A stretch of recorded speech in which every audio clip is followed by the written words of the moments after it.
Shalom, everybody. Welcome to this week's Journey Through Torah. This week we're on Parsha Reeh. Reeh means to see or to behold something. And Israel is being instructed now that when they get into the land, there's things they need to do. And we need to take a look at this advice for us as well. It's not just important that they get into the land. It's also important that they get into the land and they inhabit it in a way that is honorable to Yahweh so they can remain in the land. So it's not just about getting to the destination. Okay. And we do see some things, in the journey and where we're at now, and there's things to learn in the process, and we know there's a goal, but yet when they get to the land, they can't just do whatever they want when they get into the land. When they get into the land, they need to learn, again, continuing. See, it doesn't stop, does it? They need to learn to walk in his ways. Now, the thing is, Yahweh is instructing them here now where they're at, so that when they get there, they'll know what they're supposed to do. And that is a really good thing if we pay attention. Yahweh is instructing us and teaching us day by day the things that we need to know for life so that we don't have to just say, what am I supposed to do? How am I supposed to live? How am I supposed to make these choices? He gives us how to make these choices. Okay, and we find that in this Parsha specifically, Parsha Reeh, he says, so when you go into the land, you're going to go to this place called Shechem, and you're going to put the covenant in place there. In other words, he shows us that there's a responsibility in our lives that when we get into the land, no matter where we're going, as we go around, that we have to look at the choices that are in front of us so that we can make decisions on how to act accordingly, on how we can look at the ways that Yahweh has put in front of us and choose the paths that give him glory, that give him honor, and that show his life, his ways in the midst of all that. Okay. So when we look at this Parsha, we start off with them being instructed to go into the land and to go to this place called Shechem, which is a place called shoulder. We'll get to more of that in a minute, but this is also alluding to the valley of decision. In other words, again, we have choices to make, and these choices are not just about how we react to things that are around us, but how we do things around us. I mean, how we live life with one another, how we have relationships with the people around us, the choices that we make before we get into the situations where we feel like we're backed in a corner. We have to sow the word, like sowing seed. We have to sow the word, not just into our own lives by reading it and by getting into it, but by placing it wherever we go. In other words, in our daily life and our walking forward in life and everything that we do, we are acknowledging that Yahweh goes before us. And so we need to look to him to find the answers for the things that life presents to us. Okay. So let's go and let's take a look at it. Let's go Deuteronomy 11. Let's look at verse 26. See, I am setting before you today the blessing and a curse. The blessing if you obey the commandments of Yahweh your God, which I command you today. And the curse if you do not obey the commandments of Yahweh your God, but turn aside from the way that I am commanding you today to go after other gods that you have not known. Verse 29. And when Yahweh your God brings you into the land that you are entering to take possession of it, you shall set, now see that? This is a responsibility for you. You shall set the blessing on Mount Gerizim and the curse on Mount Ebal. Are they not beyond the Yarden, west of the road toward the going down of the sun, in the land of the Canaanites who live in the Arava, opposite Gilgal, by the oak of Moreh? So first he's saying that when you go in here, he's giving us directions on where it is, but he's also saying you are to set this in place. Now, the thing is, Yahweh is the one who sets things in place. He is the one who sets order. He is the one who sets his word. He is the one that goes in front of us all. So we have to follow. But here he's telling us we have a responsibility to set that covenant in place. But he gave us directions. So again, we see it's not just a matter of doing whatever we want, whenever we want, however we want. He's showing us these are the things that I desire for you. This is what you're going to do. This is where you're going to do it. Okay, so he gives us directions on how to follow him and how to follow through with him on all these things. Now, again, let's take a quick look at this. Again, let's go back to this. Because we are given the word, we are to set it in place in the land where we dwell, like sowing the seed of the word, not just within us, but wherever we ourselves are planted. There's some stuff to be said about that, okay? We are sown into the world, right? We are like plants. We are being planted, but we need to grow where we're at to produce a harvest, to produce good fruit. That's what we're called to do, right? So we continue in them, all right? So now we are given the word. We are set it in place, again, where it says you are to do this, and he tells us this is opposite Gilgal, beside the oak of Moreh. Now, this is an interesting phrase, the oak of Moreh. Moreh is also a word for teacher. So beside the oak of Moreh. So let's take a look at this. Where else do we see reference to this place and what's being taught there? Genesis 12:6. Avram passed through the land to the place at Shechem, to the oak of Moreh, in the time the Canaanites were in the land. And Yahweh appeared to Avram and said, to your offspring I will give this land. So he built there an altar to Yahweh who had appeared to him. Now you see this? Yahweh is telling them to go back to this place where he made this promise to Avram. So Israel is going to fulfill this promise that was made to Abraham. Remember, Avram became Avraham, Yitzhak, Yaakov. Yaakov became the 12 tribes. These tribes are Israel, right? So here we have them coming into the land and making a fulfillment of this promise that Yahweh gave to Avram. Yahweh said he's going to do this, but yet his descendants are going to have to make this acknowledgement. They are going to walk in this. They are going to do it, and they are going to follow through with that. So if you take a look at where this is, Elon Moreh, so we have a picture here that shows you the view from Elon Moreh, and if you look at the map, you can see Har Eval and Har Gerizim. That's Mount Eval, Mount Gerizim, and where you see Nablus there on the map, that is modern day Shechem. So if you look, you can see these two places are right next to each other. And the interesting thing is when you're looking at it, you have Gerizim and Eval right next to each other, Shechem right in the middle. And it says they are to place the blessing and to place this covenant in the land that they go to. Now, the interesting thing when we go and we read through, we find that when they go into the land, they set half the tribes toward Gerizim, half the tribes towards Eval. The Levites, the priests, it's in the center in Shechem. They are to declare the blessings of this covenant. They are to declare the cursings or the oaths of this covenant, and the people are to respond with Amen. And if you look, you can find Mount Gerizim is the mount of blessing, Mount Eval is the mount of cursing.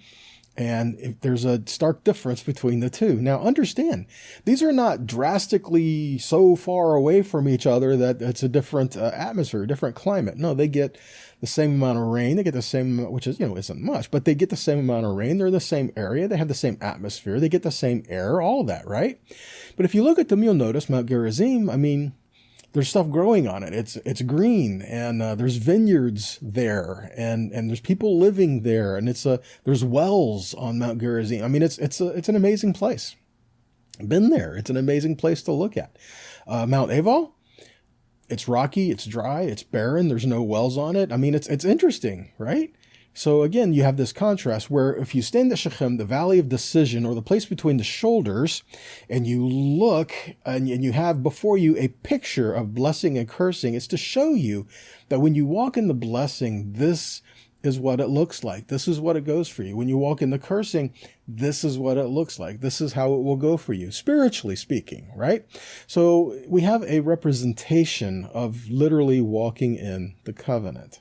All right, so these are some things that Yahweh says, when you go into the place, I want you to be able to look and have a reminder of what is ahead of you and what is before you, if you will continue to walk in my ways.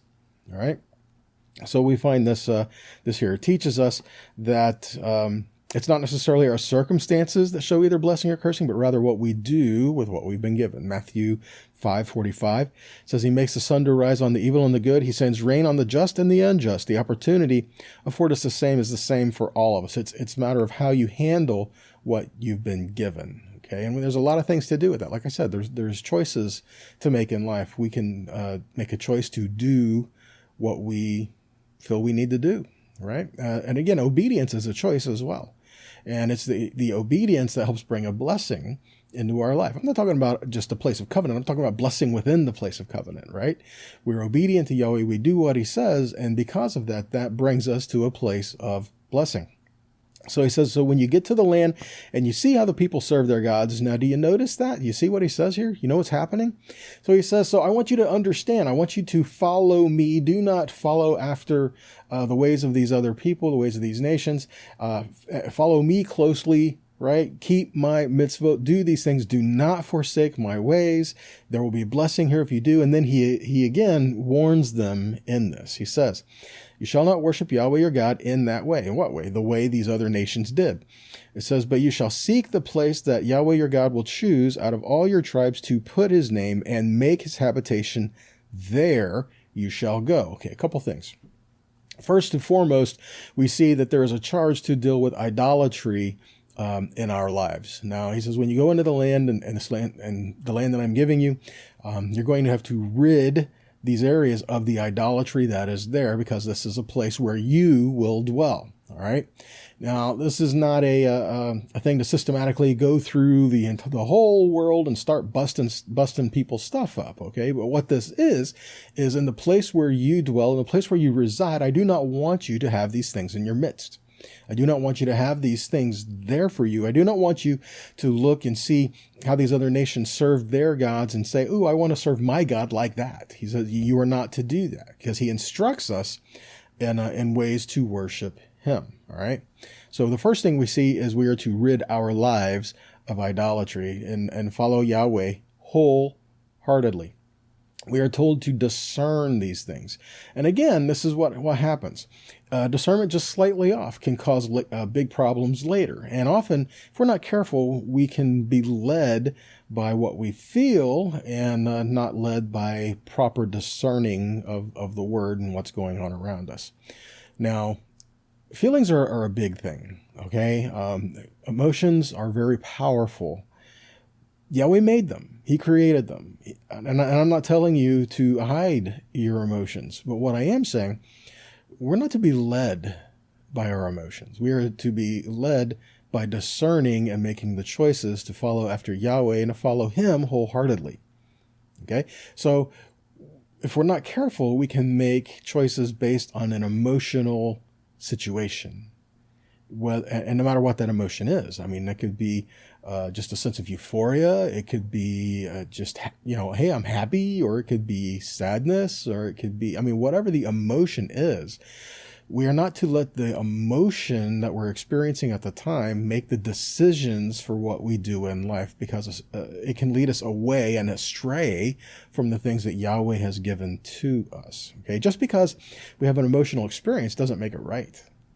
Okay, I think we can all find scenarios and think of things that do that. I mean, just because something may excite us or get a thrill of something doesn't mean that it's right and that it's okay, right? So again, we need to make discerning choices in regards to how we live in the land where we are put, and to make the decisions of placing the covenant before us. And so the emotional experiences, if we're not careful, will follow that, which means we will be changing the Torah, which means we're going to follow what everybody else is doing based on how we feel in our emotions, and that's not obedience, okay? Emotional experiences can be powerful, they can be spiritual, but they're not always right. What feels right is based on our state of being at the time. So following emotional experiences can lead to a life of a roller coaster ride, right? We're up and down and up and down and up and down. We're told in Proverbs that there's a way that seems right to a man, but the end is the way of death. And so again, we have emotional experiences, but don't be led by the emotional experiences. They can lead us astray if we're not careful, all right? Hebrews 8:10 says, "This is the covenant that I will make with the house of Israel after those days, says Yahweh. I will put my laws in their hearts and are in their mind, and I will write them in their hearts, and I will be to them a God, and they shall be to me a people." That's it. He says that he will take the word that was given to us, and he didn't say he was going to change the word. He said he was going to take the word that was given to us, and he was going to put it within us, write it in our minds, put it in our hearts. In other words, it's going to become a part of who you are. It's not just going to be something that you read. It's not just going to be something to talk about. It's going to be something for you to experience. And that, again, is looking at Reeh, to see or to behold. When we are walking in the word, we get to see it in our midst. Okay, we get to see it in the midst of us. So back to Deuteronomy 12, verses 4 and 5, but focusing on verse 5 right here. It says, "You shall seek the place that Yahweh your God will choose out of all your tribes to put his name and make his habitation there, and there you shall go." So he says that when you get into the land, it's not going to be like you're going to camp around the tabernacle and you're going to be within sight. You're going to be able to see the tabernacle wherever you are in the camp. Right? You're not going to see the pillar of fire and the cloud, and you're not going to have these experiences. When you go into the land, life is going to change. Now, so what happens when they say, okay, but they want to continue with the offerings or the Moedim, right? They're supposed to bring offerings for the Moedim and to bring the korbanot, these animals in there. What happens then? Can they just do it wherever? Can they say, no, we're just going to do that in our homes? No, they could not. They had to go to the place of meeting. They had to go where they could gather with all Israel, and a place where Yahweh said where his name dwelt. And people can say, yes, but we are the temple for the Holy Spirit. And you would be right. Okay? I'm not speaking against that at all. But understand, even in the Brit Hadashah, Yeshua and his disciples, they gathered in homes, they gathered in the synagogues, and they gathered at the temple. Okay, not one of these replaced the function of the other. Okay, they could meet in the homes, but they couldn't bring their offerings and make their sacrifices in the homes. They could meet in the synagogues, but the same thing. I mean, the temple had the function where they could gather with all Israel to do so, and then in the synagogues they could meet, they could talk the Torah, they could do whatever, and in the homes they could gather with their communities and those immediately around them. I mean, each one had its own purpose and function. Okay, so he says, so when you go into the land and you have this, you are going to go where I place my presence, where I place my name to dwell there, right? So where was that, and what did that look like? Okay, well, so here's a few things. During the conquest of the land, which took them 7 years, the Mishkan was mainly at Gilgal. Gilgal means circle. Okay, so it was mainly at a place called Gilgal. And then they crossed the Yarden and they set up memorial stones there, and then they went to Shiloh.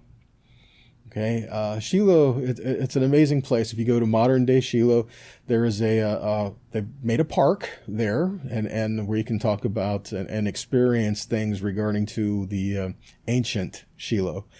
And they do have a spot where they believe the tabernacle would have rested. And honestly, there's not too many places around as far as choices go. So they've got to be close. They've got to be close, because if you go there and you look around, there aren't too many places that could fit just the size and the structure and the way that it was supposed to be and how it's supposed to be arranged. And so they've done a lot of research on this, but it is an amazing place to be. You go there and you look and you see hills all around and all these other places, and you go there and you find pottery. They still, to this day, they find pottery shards in different places, all on the hills and everything all around. You know why? Because of this. As you are to go where he places his name, and there you are to bring your offerings and do these things. So when they brought the offerings to Yahweh, there were certain offerings, you got portions of that back. Like a peace offering, you got some of that back. Okay, so I mean, of the different offerings, some were given all and completely and totally, but then others you had portions back that you were supposed to eat, and you ate, and your family with you ate, and all this was there, right? Well, if they brought a clay jar, a clay pot, it couldn't be cleansed for the sake of clean or unclean, the sake of purity, right? So now that they've eaten in the presence of Yahweh and here, and they've used this, now it's kind of considered a holy thing, though. So what do they do with it? Well, they would break it so that it wouldn't be used for any other purpose. Okay, so it's interesting because you can find pottery shards on the mountains, on the hills, all around where they believe the tabernacle would have stood. So again, it's just amazing to take a look at this. So I've got a map here. It says the allocation of the land of the 12 tribes of Israel. And if you look here, you can see how they were broken up. You see the Yarden going down the center there with Manasseh, Gad, Reuven, on the west side, or I'm sorry, on the east side, and then to the west of the Yarden, you have the other tribes that are allocated there. Zoom in a little bit. And you can see the area it's here that I'm trying to show you. I want to show you a couple of these places. If you look right there by Gad and Reuven, you see Gilgal. Okay, that's where the Ark and the Mishkan would have been for most of the part. And if you look slightly up and to the left, you find Shechem right there. And again, to the west, to the left of that, you have Mount Gerizim and Mount Ebal. And right below Shechem and Mount Gerizim and Mount Ebal, you have Shiloh. And if you go down, you find Yerushalayim. And so again, these are things that are important to the history and important to the Ark there. And so just to give you an idea, when you're reading about it and looking in the scriptures, where were these places? How far were they from each other? And what did they look like? How did all this break down? So you get to see some of that, okay? So Shiloh. Shiloh is about 20 miles. When you look at the map, you can see that just for reference. Shiloh is about 20 miles north of Jerusalem. It's on a north-south travel route that linked Beersheba and Shechem. All right, so if you look, you can see Beersheba and Shechem being linked there by this road, by being traveled by this road. And this is the first place where the tabernacle became a, let's say, permanent structure. Okay, I'll say, semi-permanent, right? It wasn't permanent, but this is the first place where it sat a very, very, very long time and wasn't supposed to move from here.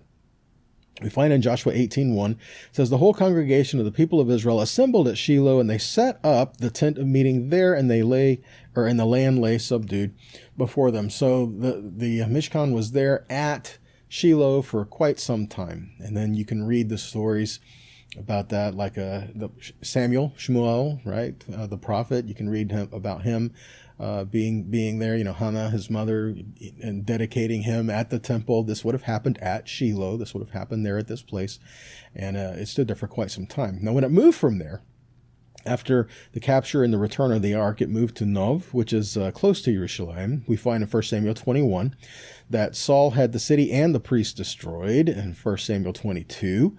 And later we find it had been set up in Gibeon, which was about 5 miles northwest of Jerusalem during Zadok's term, which we find in 1 Chronicles 16.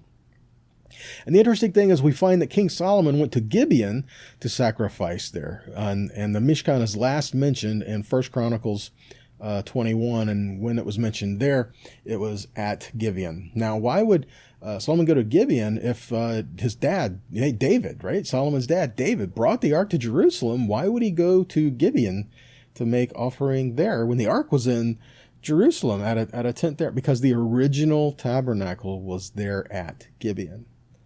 Okay, why did they split them up like that? Honestly, I don't know. Okay, but they were. Okay, we know that when the ark was brought to Jerusalem, David had a new tent made for the ark to be put there in Jerusalem. We find this in 2 Samuel 6:17, where it says they brought in the ark of Yahweh and they set it in its place inside the tent. David had pitched for it, and David offered burnt offerings and peace offerings before Yahweh. So ultimately what happened is that this new tent that was set up, and they kind of decommissioned the old one.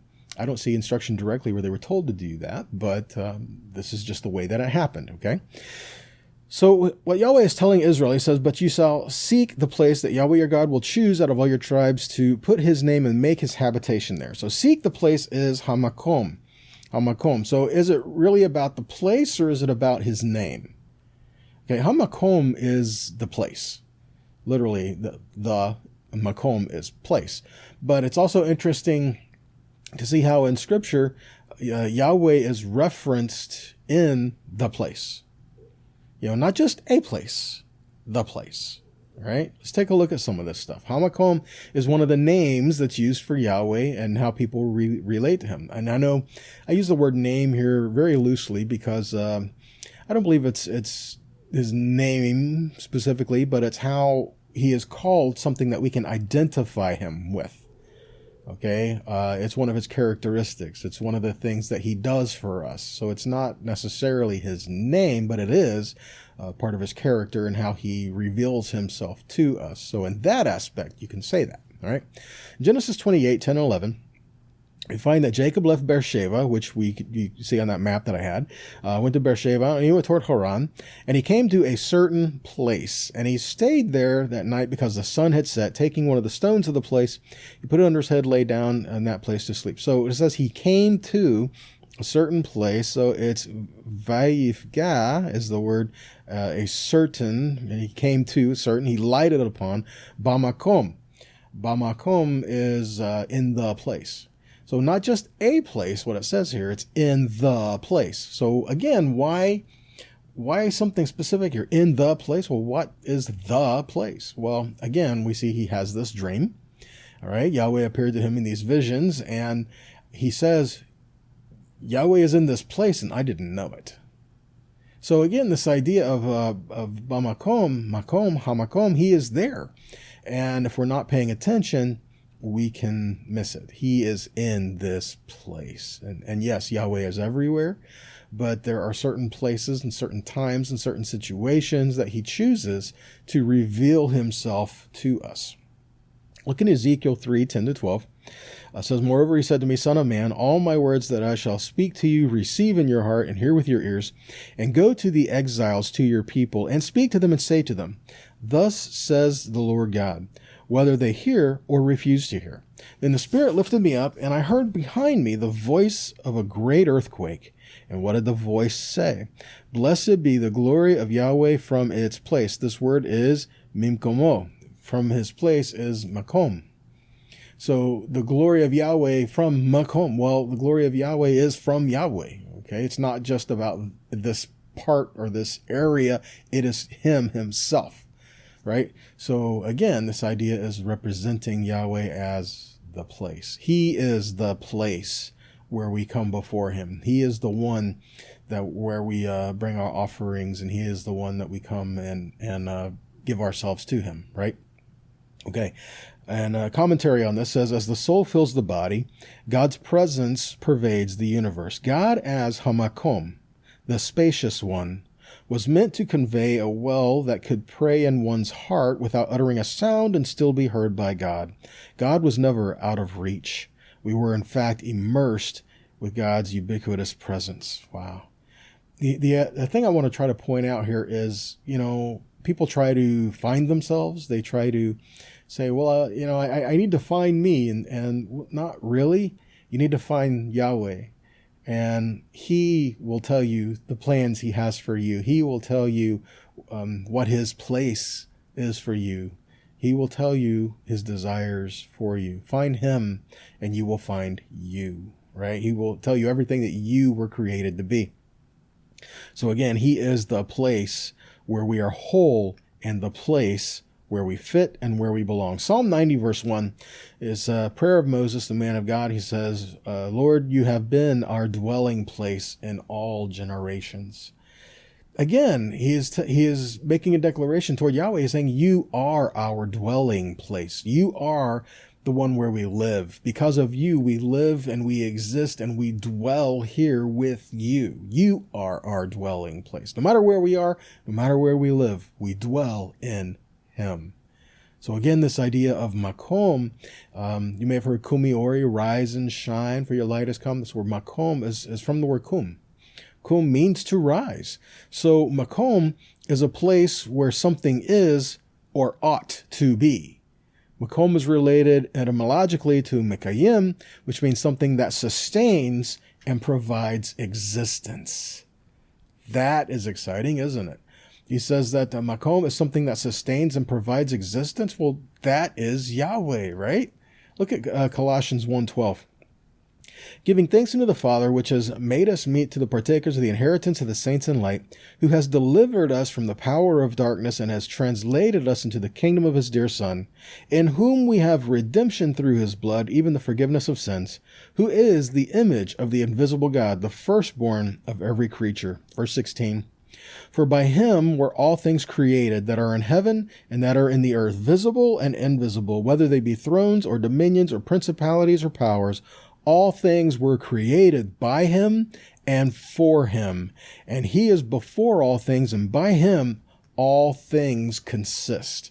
This word consist is interesting. It does not just exist, but consist is what it says, which is related to the Hebrew word for mitzvah, tzav, command.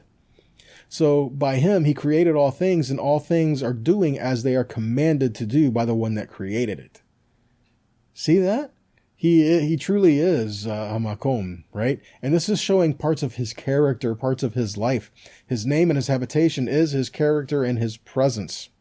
And we're told in the scripture to honor his name. And we can honor his name or we can profane his name based on how we live, how we exemplify him here in the earth. Are we walking in covenant?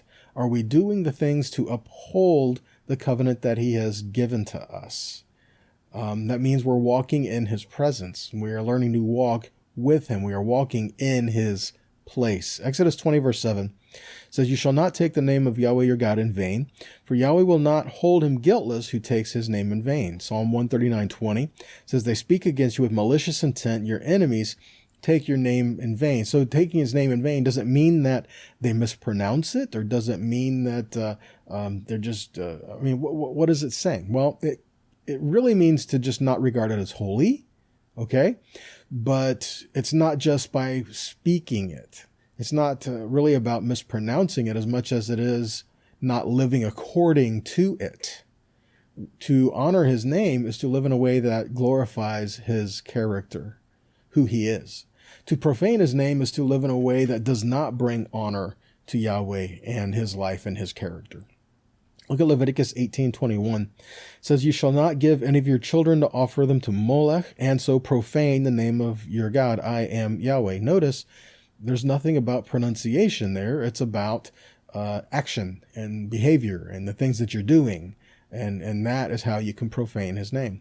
Leviticus 19:12, "You shall not swear by my name falsely, and so profane the name of your God. I am Yahweh." Leviticus 21:6, "The sons of Aaron shall be holy to their God, and not profane the name of their God, for they offer Yahweh's food offerings, the bread of their God. Therefore they shall be holy." Leviticus 22:31, "So you shall keep my commandments and do them. I am Yahweh. And you shall not profane my holy name, that I may be sanctified among the people of Israel.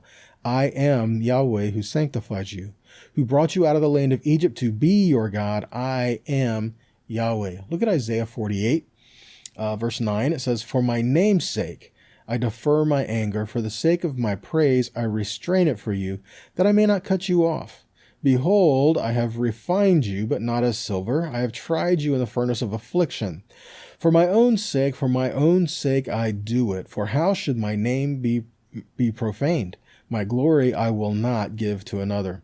Listen to me, O Jacob and Israel, whom I called. I am he, I am the first, and I am the last."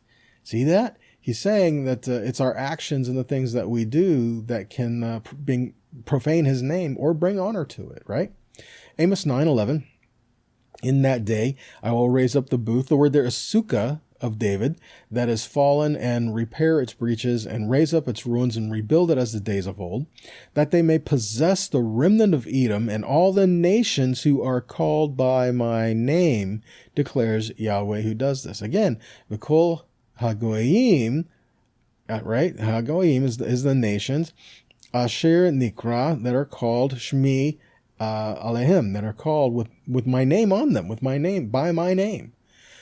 So again, to be called by his name, it's not like, okay, we now don't have our own name, we have his name. No, it means we are his, and we represent him, his life, his character. We have his name on us, which means we learn to live like him. We learn to be changed day by day by day, right?